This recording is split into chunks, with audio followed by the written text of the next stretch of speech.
All right. Happy Easter, everyone, and welcome to another episode of the Underestimated Podcast. It is your host, Jeremy Orr, back with another episode. Today, we have a special guest, the third overall special guest to come on the podcast for an interview. Former USC Salk baseball player, but now a right-handed pitcher for the Savannah State Tigers, Mr. Noah Brown. Thanks for having me on, Jeremy. Yes, sir. Appreciate you. Um, I guess the first question I want to ask you is what first got you into baseball? Like, how did you know you was going to be a pitcher? Like, what inspired you? What got you started? So, what first got me into baseball was actually one of my good friends as a kid. I was like 6 years old when I started playing baseball, but I knew I wanted to be a pitcher. Um, just I was like 12 years old, and playing travel ball was some of the best years of my life, man. So Okay. I had some pretty good memories pitching as a kid, and then I played a bunch of other positions in high school and coming up. Even at USC Salkehatchie, I was more of a catcher. Okay. So I really realized that I wanted to be a pitcher later on. Uh, Okay. Baseball got a little closer to my heart. I realized I wanted to have the ball in my hand at all times. You know what I'm saying? So Okay. kind of grew out of catching a little bit and just wanted to focus on pitching. Okay. Was it like a hard transition trying to go from a catcher to a pitcher, or that was a pretty easy transition for you? It's been pretty easy, honestly.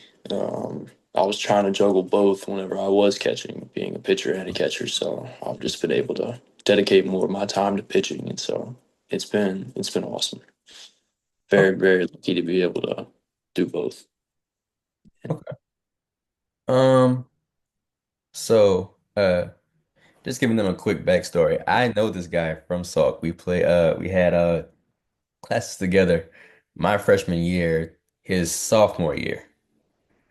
I think we had English together and I think another class. I want to say maybe like math, which I think kicked both of our butts. I But think we have mad man. and we just kind of clicked from there. So this is a long-term friend of mine, college friend of mine. Um, so what would you say? What was your experience like at USC Salk, and how did it shape you as a player and a person today? USC Salkehatchie is a one of a kind place, man. You Don't I will know it? always understand until you see it for yourself. Yep. Man, I didn't really realize until after I left what Salkehatchie did for me. Yep. I've told people that recently, so it's been it's been a realization that isolation out there almost where it's nothing but your craft in school. Like I mean, I was obviously there to play baseball and get the education. So Yep.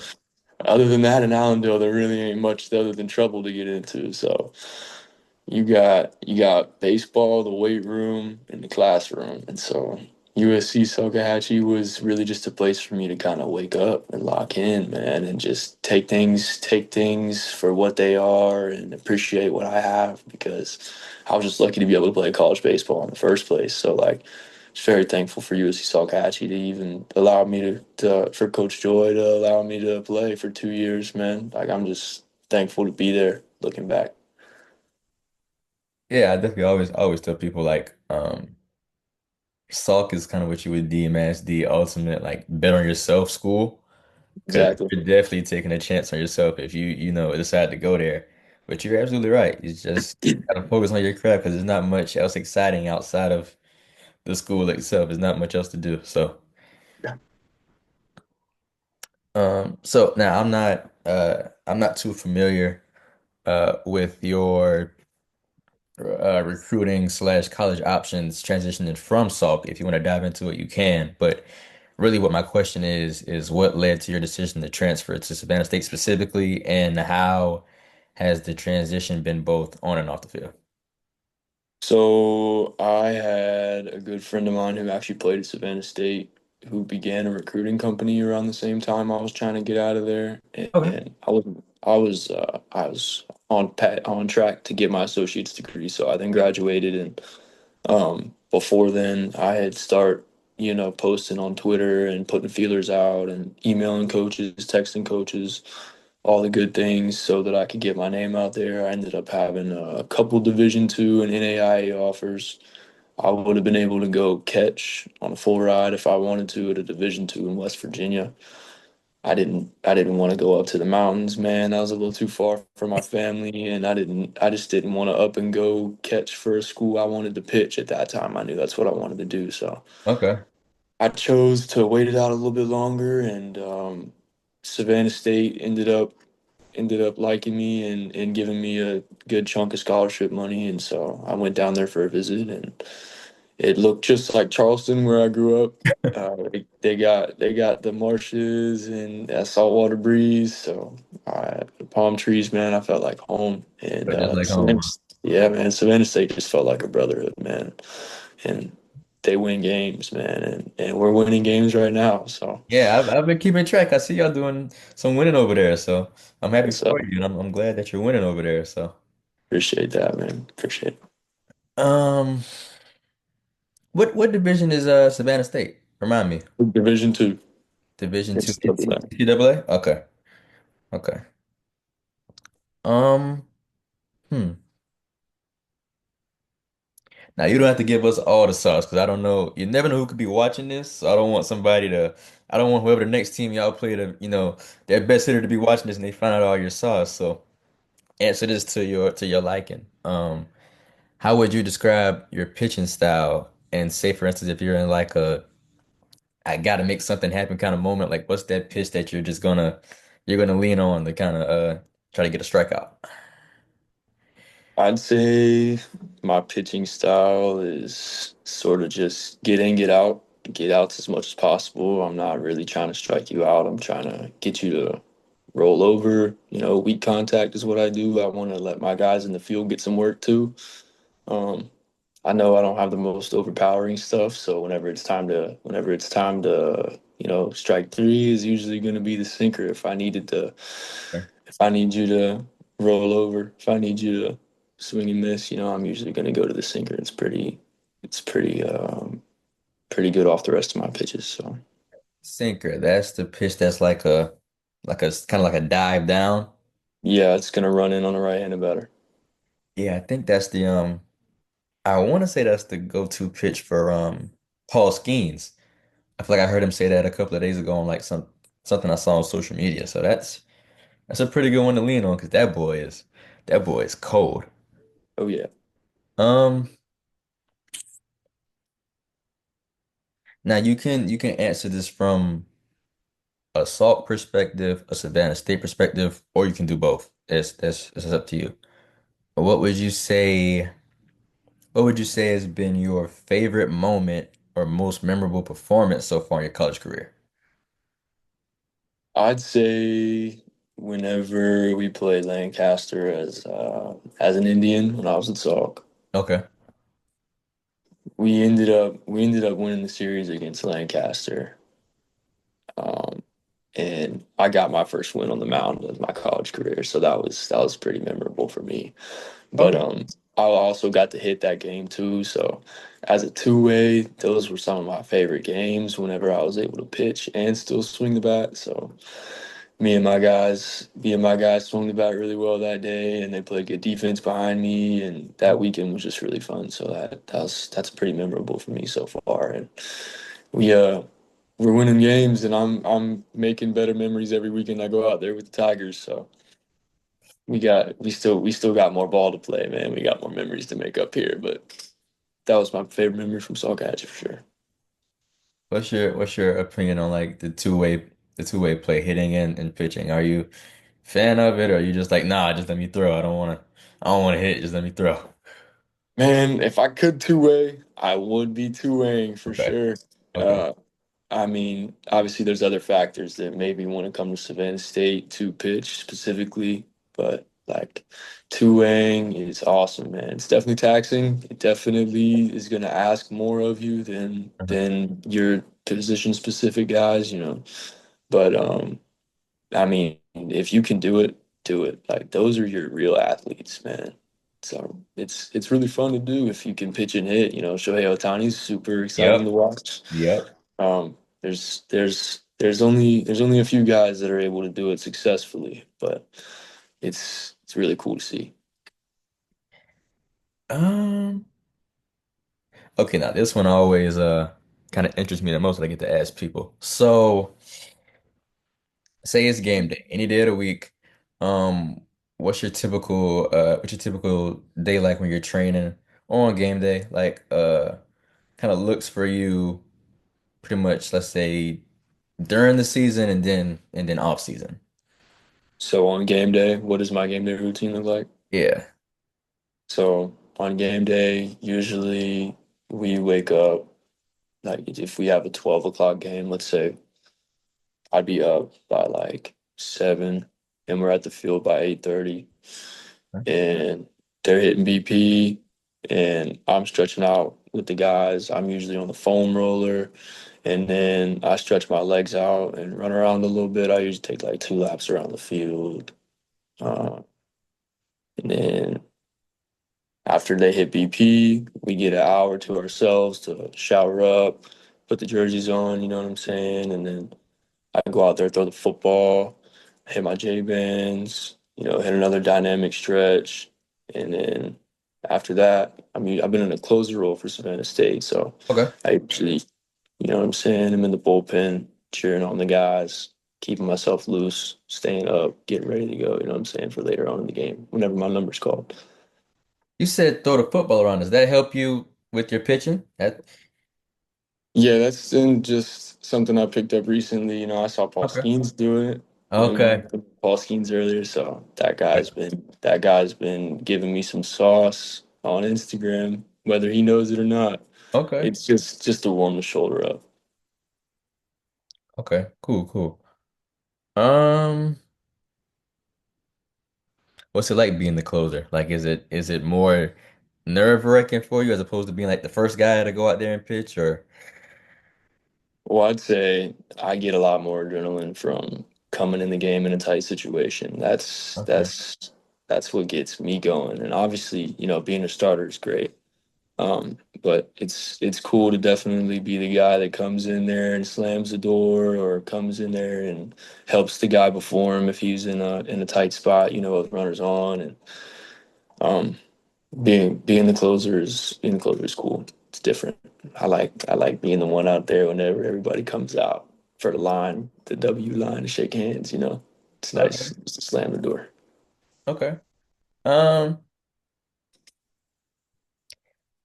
how do you, because this is always important, how do you mentally prepare before taking the mound? Like any routines, music or mantras that you may live by before you take the mound? Yeah, so usually I pray. Okay. I have like a couple of breathing techniques that I learned from my pitching coach in high school that have stuck with me that just kind of slow my heart rate down. I just try and close my eyes and visualize myself being successful on the mound and throwing strikes. And then yeah, I'll pray before I get out on the bullpen and start throwing my warm-up pitches before I get out there. Okay. I like that. That's pretty simple. Um, I mean, you've mentioned the name Paul Skeens and Shohei Ohtani a lot already. So that kind of took care of this question already, but I'm still gonna ask just to see if you throw any other names out there. What are some pitchers or athletes you look up to and why? Well, so I like Marcus Stroman. Okay. He's an undersized guy with some nasty Yankee. stuff. Yeah, he's a Yankee. And I'm not a Yankees fan, but But he's you been know I around am, he's so been around the league, yeah. But he's a grinder. And Spencer Strider, I'm a Braves fan. So okay. he's back now from the injury list. So glad to see him back in the league. Um, Yeah, those are my two favorites right now. I'm not gonna lie. Okay. Okay. Tariq Skubal too. He's a lefty, but he's been cutting up recently. Do you think it's I mean, I kind of already know, but do you think like it's a huge difference between the left-handed pitchers and the right-handed pitchers? Are the left-handed guys more tricky than the right, or I mean, for the hitters, I'd say lefties are, different. You're used to a right-handed pitcher more than you are a left-handed pitcher. The lefties are rare in a sense. Their stuff is usually a little funkier, um, but not too crazy of a difference. so at the end of the day, pitching is just pitching? I'd say so, but that's also why I'm a PO now and not a hitter. So Okay. Um. let me shout out Yoshinobu Yamamoto too, though, because I like watching him. He's a Japanese pitcher for the Dodgers. Oh yeah, yeah. I know exactly what you're talking about. Yep, that dude. Yeah, he's good. He's good. Uh. Okay. Now you can answer this from an athletic perspective and academic, or you can just focus on one particular side. But um, obviously you already got your 2 year degree. Now you're working on your 4 year. So like, what are your goals that you're chasing right now, both for the season and in your baseball career moving forward? So for the season, baseball wise, I'm trying to get as many innings as possible this year. Okay. And I'm not really chasing velo necessarily like I was in junior college. Hmm. Just trying to put numbers up and get stats so that I could get out of there, Okay. make sure I got to a 4-year university. But now that I'm here, I really just want to establish myself and find my role, So that's my goal is to win a championship and Okay. make sure that I have a role here and that I'm doing my job and just be as valuable to the teams I can.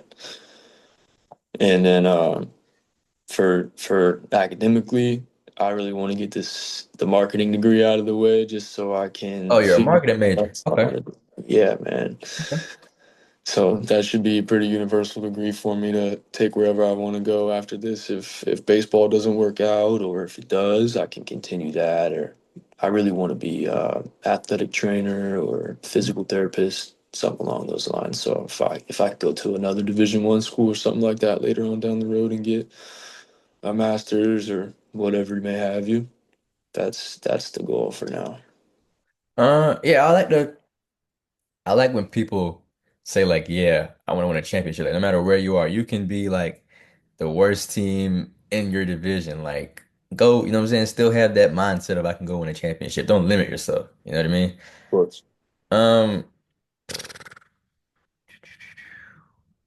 okay, so I guess my last question for you would be, what advice would you give to players in JUCO or upcoming JUCO players who want to make the jump to the next level like you did? I would say have good grades, try your best. I know it's not easy, um, but definitely try your best in school because grades will get you wherever you want to go. If you don't have grades, you're not going nowhere. Um, and other than that, man, just keep your nose on the grindstone. Like, as long as you believe in yourself and you know you're putting the work in that you need to succeed and take yourself to the next level, then you can take yourself wherever you want to go, man. It doesn't matter who's counting you out. Just believe in yourself. Yeah, I'm actually glad you said that because like I kind of have to like mentor over like some of the younger guys in my hometown, and then I always tell them like, yeah, you can have the athletic ability, but if your grades, they don't match that, then you're pretty much useless. Like you're not going to Duke, North Carolina, Kansas. You're not going to these schools unless you have the grades. Mhm. So I always tell them that like if you don't have the grades, it just won't work out for you. Yeah, man, it's important on and off the field. You're not just a player. It's character. Coaches recruit character. So if for any guys listening to this, man, if you're not a good person, you're not going to get far in baseball. I'm telling you that right now. There are guys in the major leagues that probably aren't the best people, but if you want to play at the next level, you're going to have to do more than just play good baseball. Yeah. Um, I mean, that's all the questions that I have. If you have anything you'd like to ask or say, floor is yours. But that's all I got. So Man, I appreciate you having me.